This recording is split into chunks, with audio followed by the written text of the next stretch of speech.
කොහමද බන් තට්ටු තුනේ වගේ කොළඹ කොහේද තට්ටු තුනේ ගෙවල් හදන්නේ මාතලේ හන්දියේ ඉඩ මිකුල්ලා ඒයි පුළුවන්ද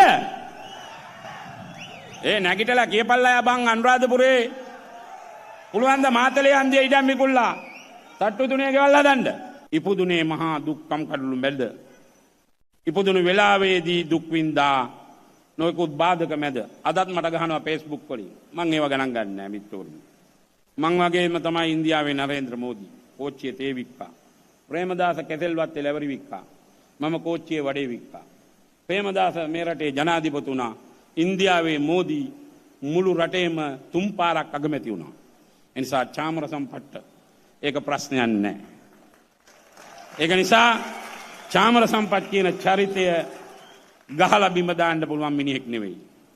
චාමර සම්පත් දසනායකට මඩ ගහලා බිම දාන්න පුළුවන් මිනිහෙක් නෙවෙයි. චාමර සම්පත් දසනායකට අවලාද දීලා බිම දාන්න පුළුවන් මිනිහෙක් නෙවෙයි. ඒ නිසා මගේ ගමන මං යනවා. ඒක නවත්තන්න බෑ.